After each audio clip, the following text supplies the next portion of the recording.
I think most people now realize that Chinese medicine is an extremely valuable form of healing with thousands of years of history behind it.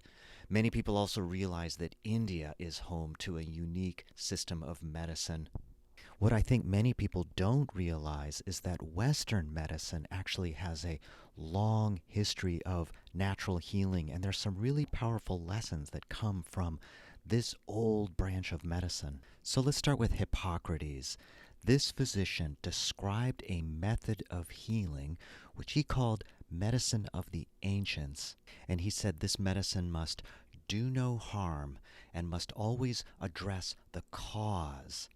So, the cause of illness is something really important to the ancient Greeks. And with that, they included this idea that part of what's causing your illness is that you are living out of harmony with your nature.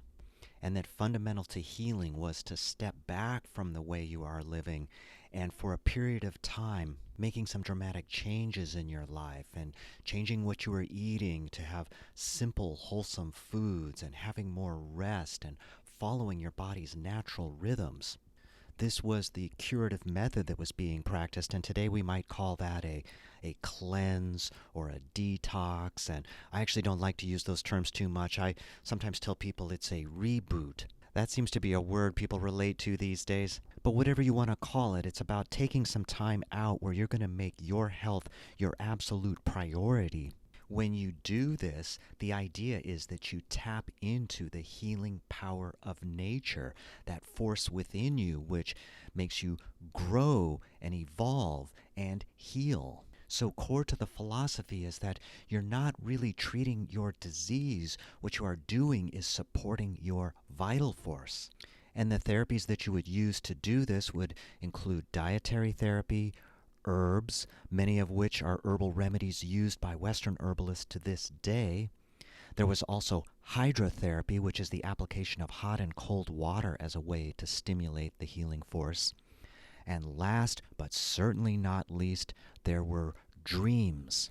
You had to listen to your dreams, record them, study them, and try to understand the messages that were coming through while you were asleep. Which sounds an awful lot like some of the healing methods developed in medicine in the 19th and early 20th century.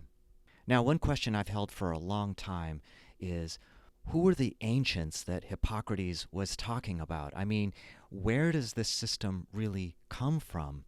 And I've looked into that a bit, and so the archaeologists tell us that the Greeks inherited their medicine from Egypt, and there's an old scroll from Egypt which lays out that system.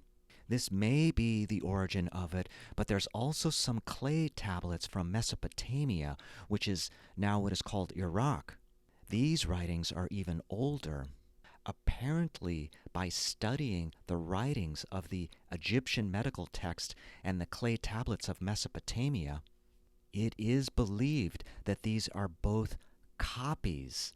They're copied from the same earlier text. Now, that would have been a long time ago, and we don't actually know what that text is or where it comes from, but the famous Egyptologist Wallace Budge speculated that this was likely to come from Asia. So maybe they're just all part of the same original system. We don't know. So thanks for watching. I do have some more videos coming out about lost and forgotten healing arts and how they can be used practically to this day. So if that sounds interesting to you, you can subscribe to my YouTube channel and turn on the notifications.